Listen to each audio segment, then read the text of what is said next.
Imagine standing on the deck of the world's most luxurious ship, the sea calm, the stars brighter than you've ever seen, and the cold biting your skin like invisible needles.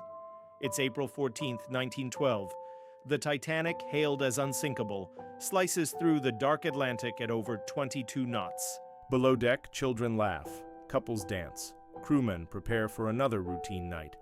And yet, in less than 3 hours, over 1,500 souls will be lost to the icy depths.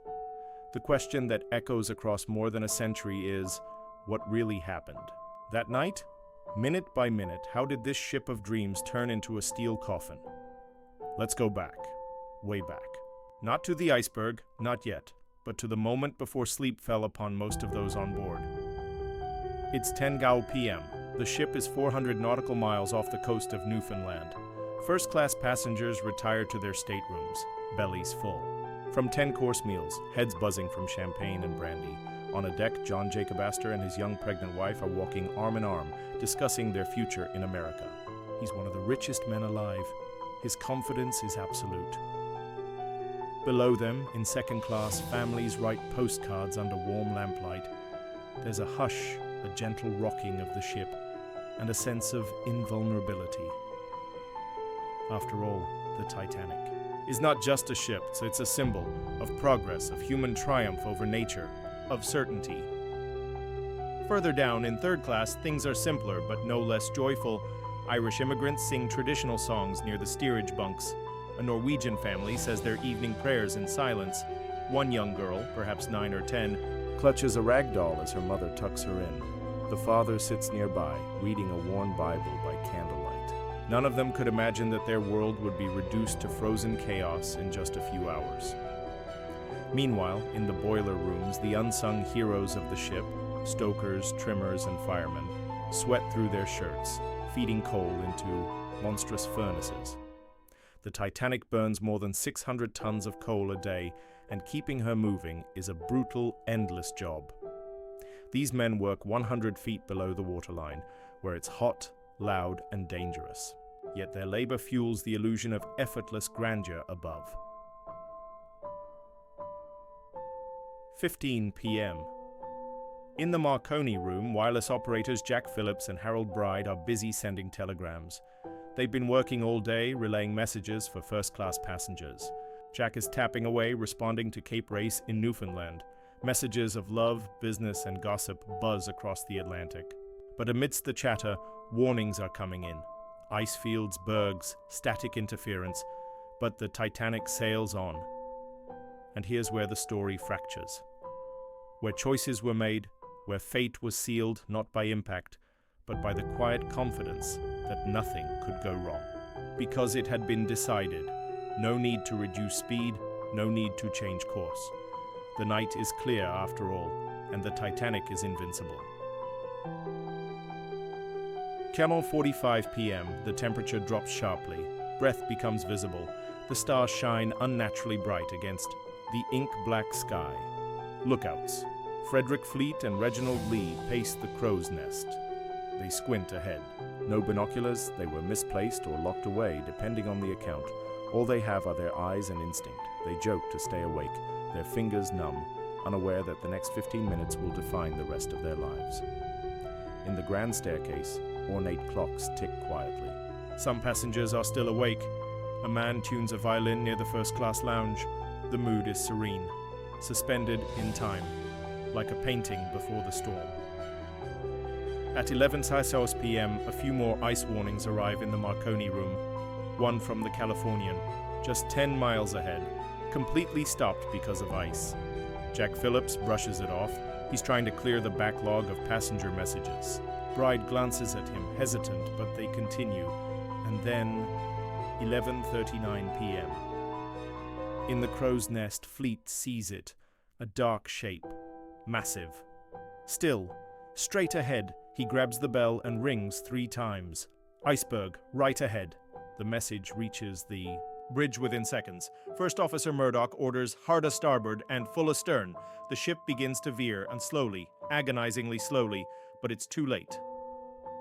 At 11:40 p.m., the Titanic scrapes the iceberg along her starboard side.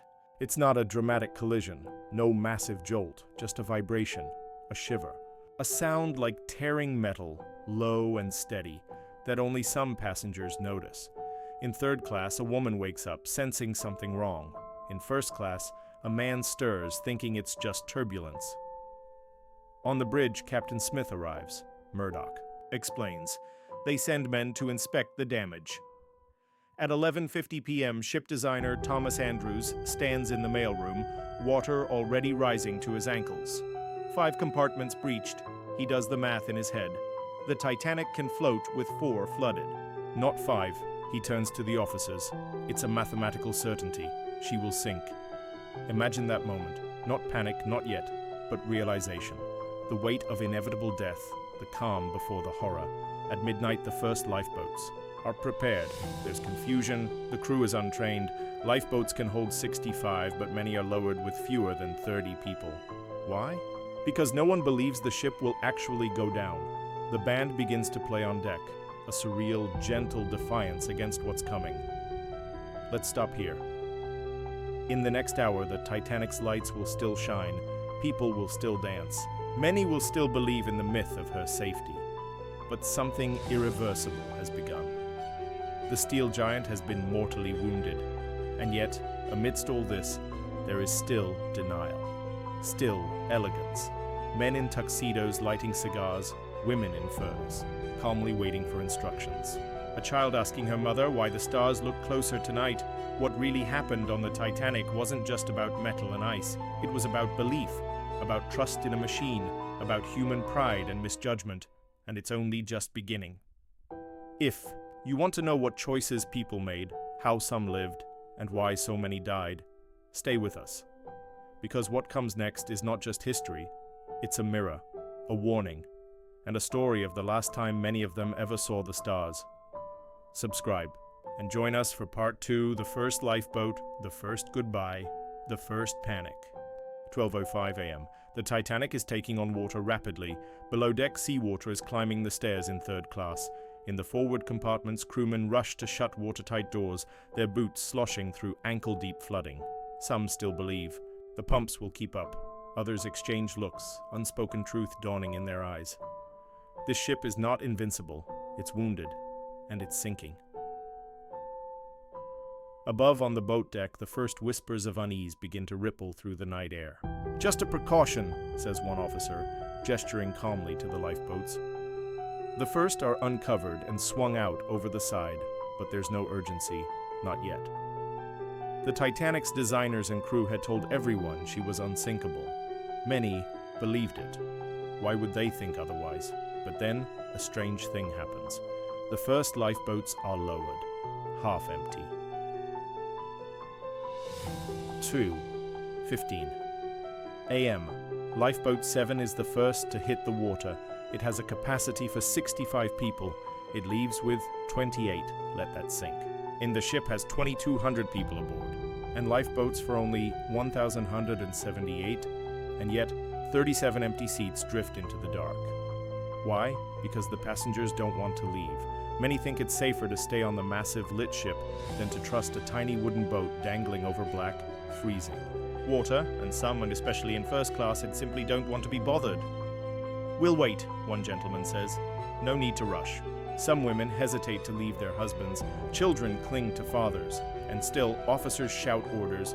"Women and children first!" But they're unsure. The training had been minimal, procedures vague. Chaos grows in the void of certainty. 25 m. Lifeboat 6 is lowered. On board, Margaret Molly Brown, a fiery woman from Colorado. She's not a typical first-class lady. She takes charge, demands the crewmen at the tiller return to rescue more people.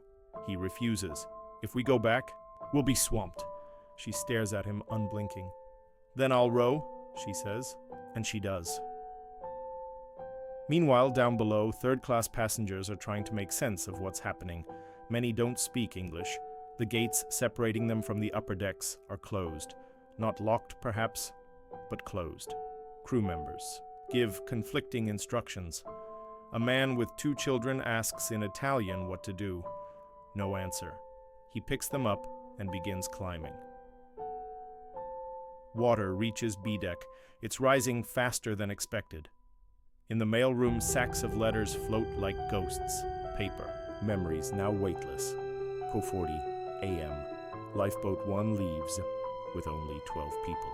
Among them are Sir Cosmo Duff Gordon and his wife.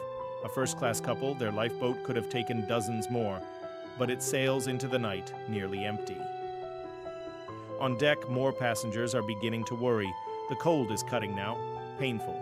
Some are given life jackets, thin, stiff things that offer little comfort. Others refuse them entirely, thinking it all looks theatrical. Still, the band plays. Ragtime, one passenger recalls, as if nothing was wrong. The leader, Wallace Hartley, is composed, focused. He knows what's coming, but he also knows what music does to fear.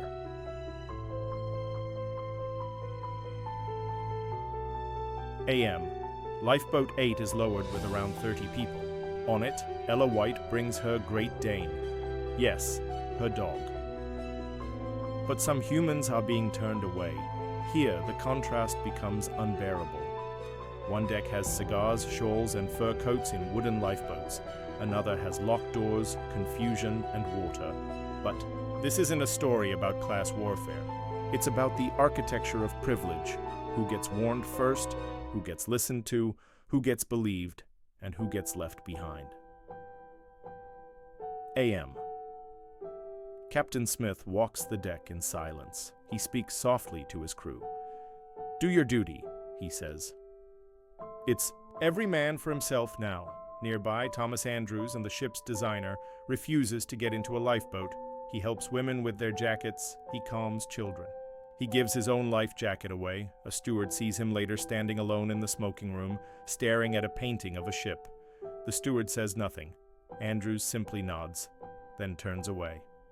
In the wheelhouse, distress rockets are fired. Flares shoot into the sky, bright white against the black.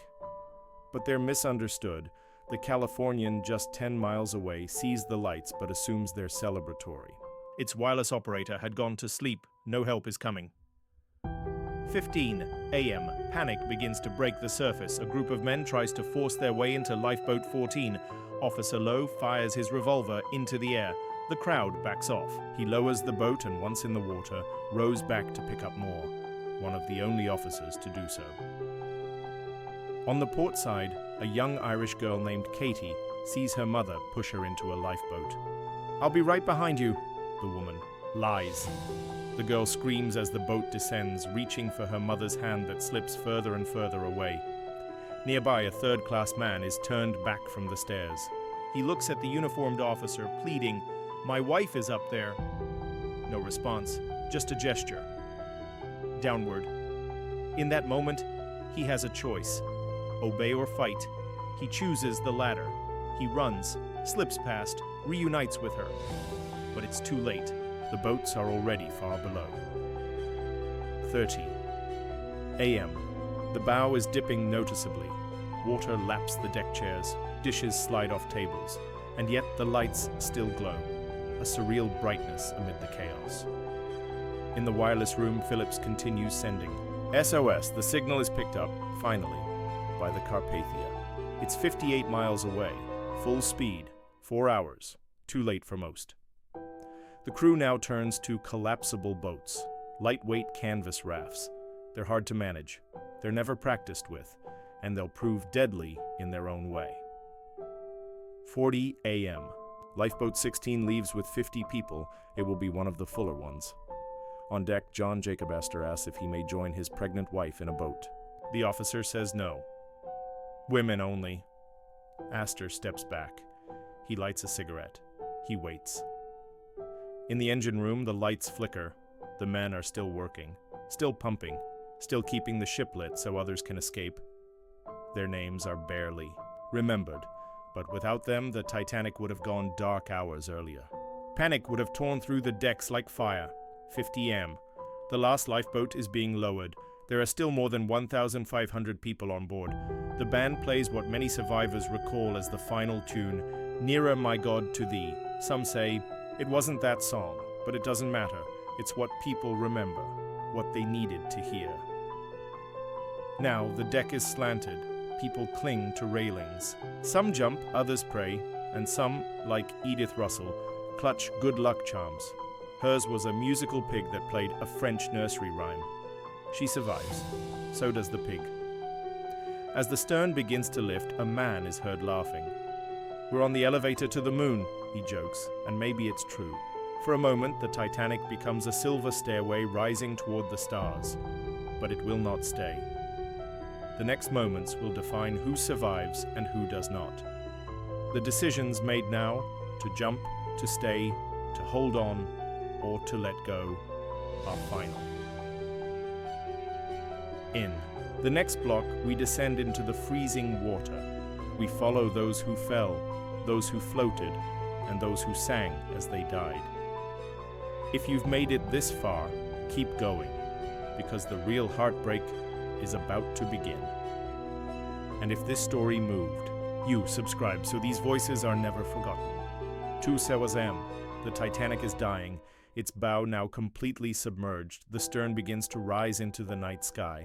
A city of lights, tilted upward, glowing defiantly. The sound of metal groans deep within her body, her soul splintering. On board, over 1,500 people remain.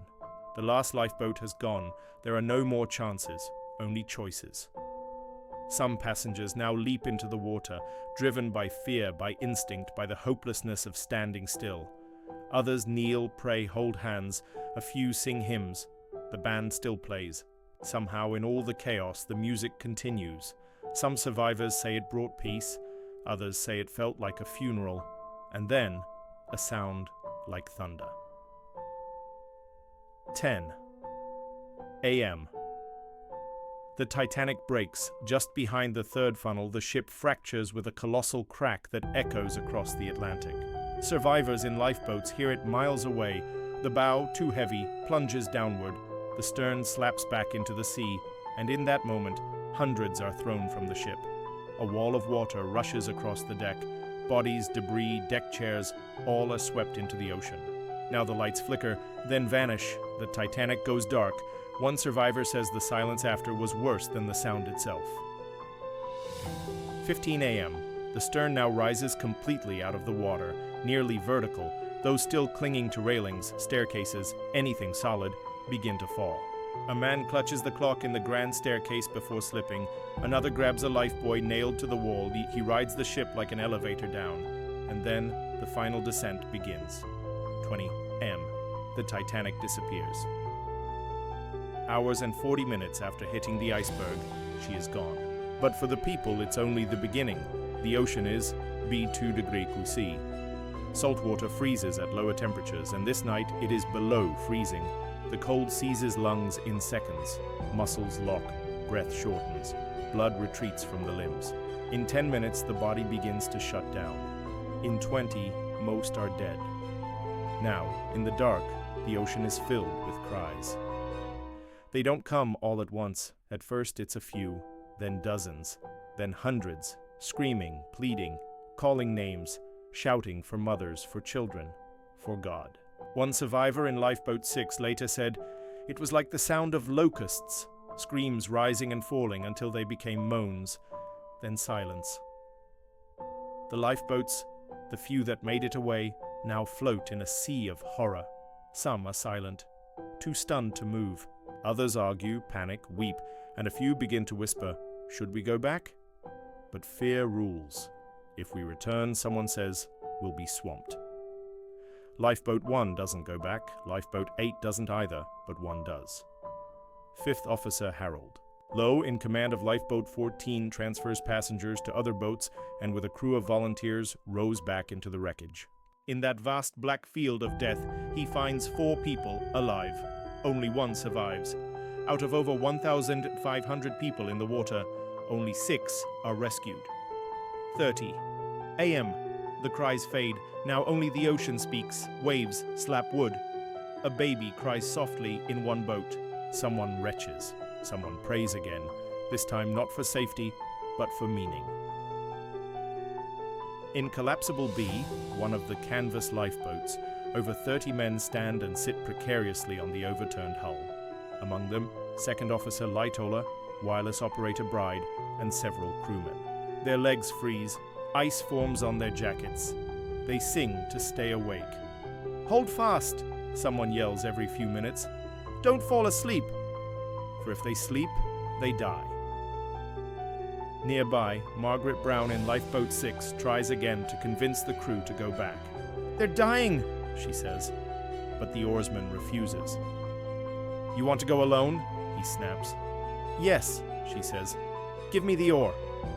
They don't let her, but her fire is not forgotten. AM. The horizon begins to pale. In the distance, a faint light. It's not Salvation yet. It's the Carpathia. Captain Arthur Rostron had turned his ship around at full speed the moment he received the Titanic's distress call. He had the crew prepare every blanket, every cup of soup, every stretcher. He ordered the lights on, the ship warm. He was ready, but it would take him over 3 hours to get there. Still, to those floating in the cold, that light is a miracle.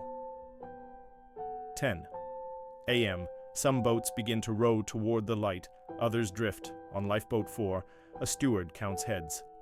22, he whispers. There should be 60.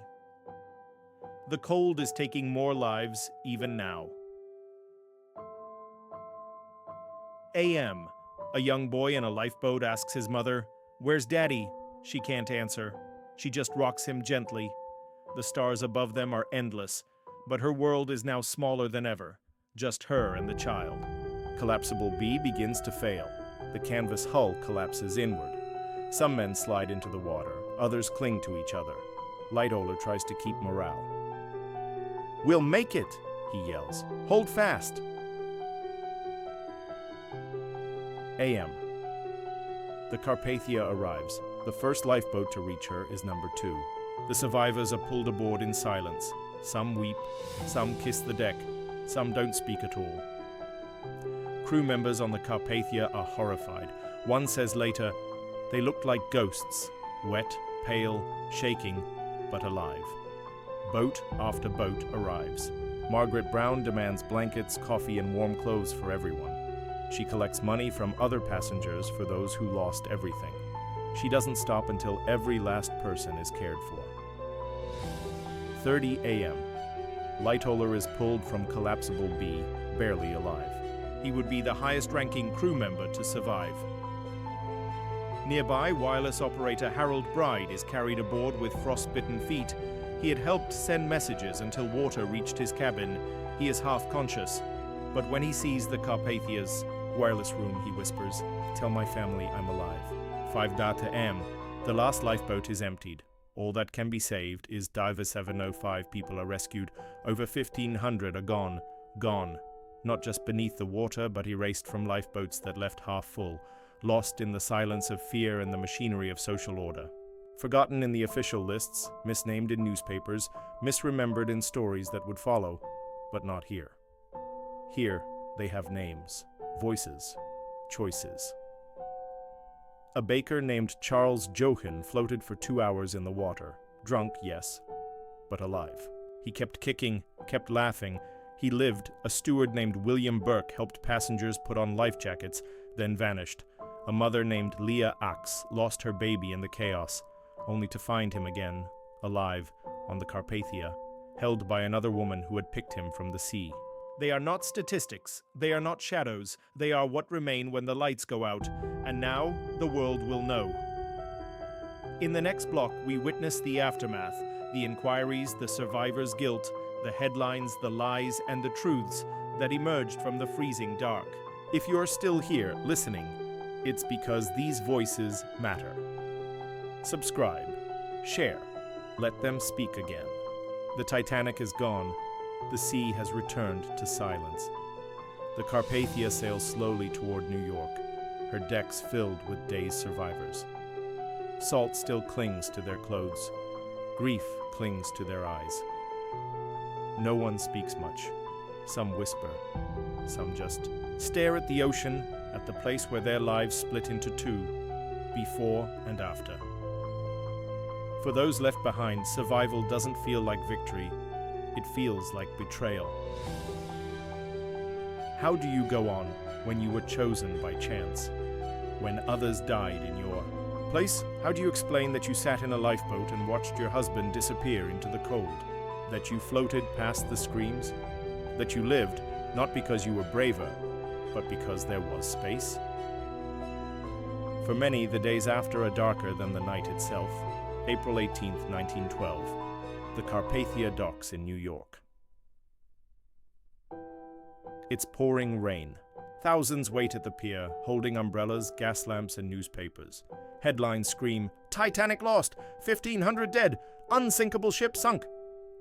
As the survivors disembark, silence falls. Reporters swarm them, asking questions they don't know how to answer.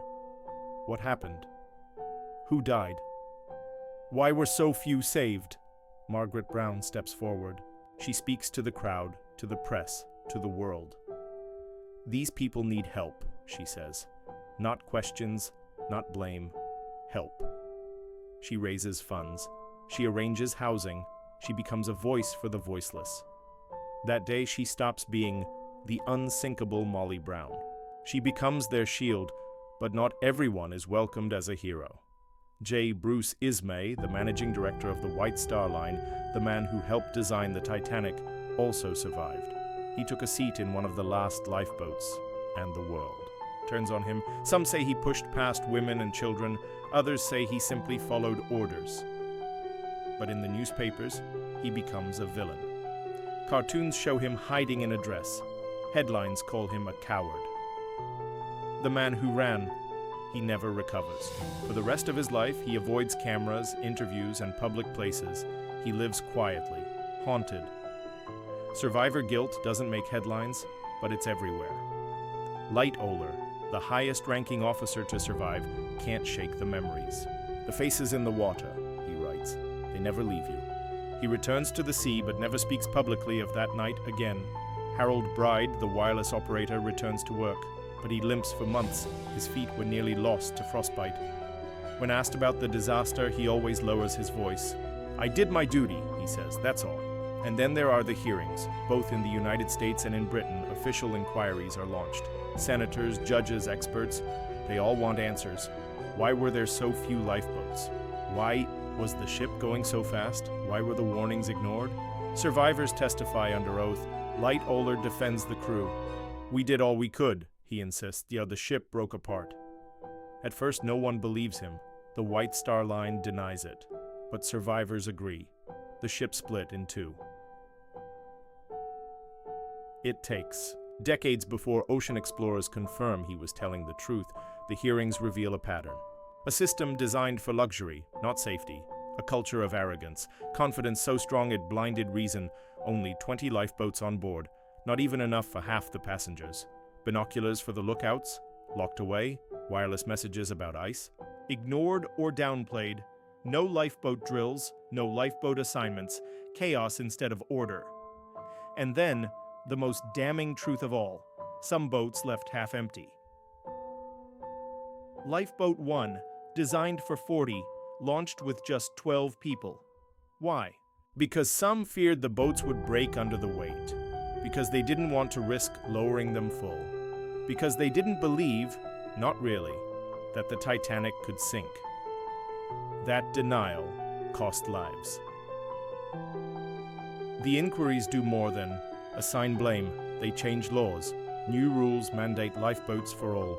International ice patrols are established. Ships are now required to keep their wireless manned 24 hours a day. The dead, at least, did not die entirely in vain. But change doesn't erase grief. Families wait for news. Some wait for weeks, others for years. Bodies begin to wash ashore. A Canadian ship, the Mackay Bennett, is hired to recover them. Over 300 are pulled from the sea. Some are buried at sea. Others brought to Halifax, identified by watches, rings, initials sewn into coats. But many remain unknown, buried with headstones marked only by numbers. One, a toddler, no name, becomes known simply as the unknown child. For decades, his tiny white shoes remain on display. In 2008, DNA testing finally gives him back his name, Sidney Leslie Goodwin, 19 months old, lost with his entire family. Stories like his echo through time, like the Strauss couple, Isidore and Ida, who refused to be separated. When offered a seat in a lifeboat, Ida said, "We have lived together for many years. Where you go, I go." They were last seen sitting on deck chairs, hand in hand, or the orchestra, who played to the very end. "Nearer, my God, to thee," a song for the living, played for the dying, or the dogs. Yes, even pets were aboard. 3 survived, snuck into lifeboats, but over a dozen died, including a champion bulldog and a toy Pomeranian. In their own way, they too were victims of human belief that some things are too beautiful to fail. There are also those whose stories remain incomplete. Man found floating on a door, unidentified. A woman in a lifeboat who never spoke again. A child adopted by strangers, never told the truth. These fragments remain, puzzles half solved, questions unanswered. Why did the Californian, a ship just 10 miles away, fail to respond? Its crew saw flares, but their radio was off. Their captain, asleep. By the time they realized the truth, it was too late. Some say they could have saved hundreds, others say they froze in indecision. History, as always, is written by those who survived, but memory belongs to us all. The Titanic was more than a ship. It was a symbol of human ambition, of industrial pride, of faith in technology. She was the biggest, the fastest, the grandest, and believed to be unsinkable. Her sinking wasn't just a tragedy, it was a reckoning. A reminder that no amount of steel, status, or confidence can stand against nature, time, or fate. In her fall, she exposed our limits, our hubris, our choices. And yet, in her final hours, she also revealed our best. The men who stood back. The crew who stayed at their posts, the strangers who held hands, the band who played. Acts of cowardice, yes, but also of courage. Failures, yes, but also defiance. Titanic is still with us, in books, in films, in museums, in memories. Every time we say her name, we summon ghosts.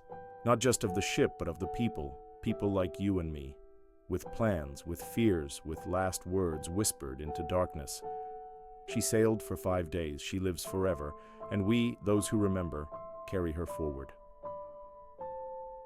The final block will take us into the legacy, into how this story shaped the century, inspired artists, haunted engineers, and became more than history. It became myth. If this story has moved you, if you feel the chill of the Atlantic even now, then let it. Stay with you, because in remembering, we rescue them once more. The Titanic sank in 1912, and yet, more than a century later, she floats in our minds. Why? Why does this one disaster remain alive in us when so many others fade into obscurity? Because the Titanic was not just a ship, she was a dream. She was a monument to man's belief in mastery over nature, to human ingenuity, elegance, and ambition. And she failed, spectacularly, tragically, publicly. That failure became legend, but legends evolve. They take on new forms, new meanings. In the decades following the disaster, stories about the Titanic multiplied. Some were true, others were shaped by memory, retelling, and imagination. Books emerged, then radio dramas, then films. In 1958, the movie A Night to Remember captured the haunting silence of the sinking with meticulous attention to detail. Survivors praised it. They saw their own memories reflected on screen, for better or worse. Then, in 1997, James Cameron's Titanic exploded across the globe, a romance set against tragedy. Jack and Rose, fictional yet unforgettable, became the emotional lens through which a new generation met the ship. Some criticized the love story, but others, millions of others, saw themselves in it, in the panic, the longing, the impossible decisions. The film became a phenomenon. It swept the Oscars, it broke box office records, and it made the Titanic, again, a subject of global conversation. But it wasn't just the romance, it was the haunting visual of the ship rising into the night sky, the cracking steel, the frozen water, the violin in the silence. For many, it was the first time they truly felt what that night must have been. But Hollywood didn't invent the fascination, it only amplified it. Long before film, artists painted her, poets mourned her, composers wrote requiems for her, writers obsessed over her. She became a symbol for loss, for warning, for human fallibility. Even in classrooms, Titanic became more than history. It became a parable. Students asked, why didn't they listen to the warnings? Why didn't they have enough lifeboats? Why were third-class passengers held back? The IQF, Titanic forced society to confront injustice, inequality, the price of overconfidence. And beneath all of it, the unshakable truth that sometimes we are not in control. That despite our wealth, our design, our arrogance, we are small in the face of nature. The Titanic rests now at the bottom of the North Atlantic, 2.5 miles below the surface, a broken hull, scattered shoes, rusted cutlery, and yet she breathes. In 1985, Robert Ballard discovered her remains. Using sonar and deep-sea submersibles, he brought back images that stunned the world. The bow, still proud, the grand staircase, gone. The lifeboat davits, frozen in place. It wasn't just a wreck. It was a cathedral of loss. Since then, expeditions have returned again and again, some to document, some to recover artifacts, some for tourism. Each trip sparks new debates. Should we disturb her? Should we take from her? Is she a grave or a museum? There is no easy answer. In Belfast, where she was built, there's now a Titanic museum. Shaped like a ship's prow, it draws millions. Visitors walk through replica cabins, listen to stories, touch pieces of metal recovered from the sea. They don't just learn, they feel. In Halifax, where many of the dead are buried, gravestones mark the names of those lost. Some are visited daily, flowers laid, notes written.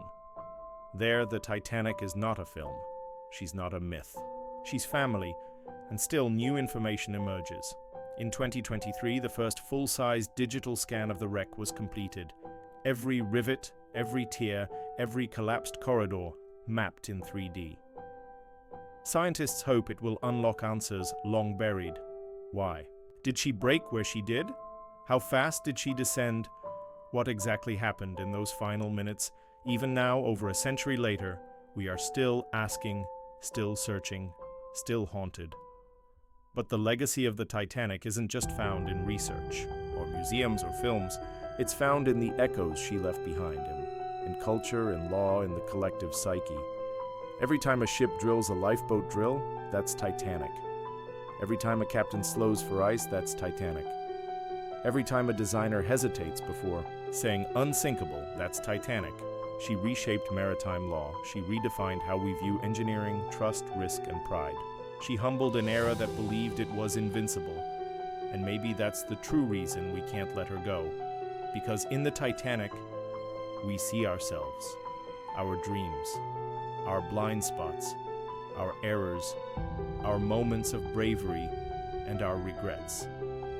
She's not just a ship lost in 1912.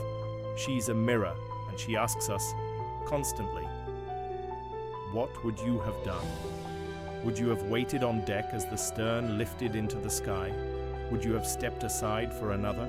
Would you have stayed behind, playing a violin? Would you have chosen love over survival? These aren't just hypotheticals.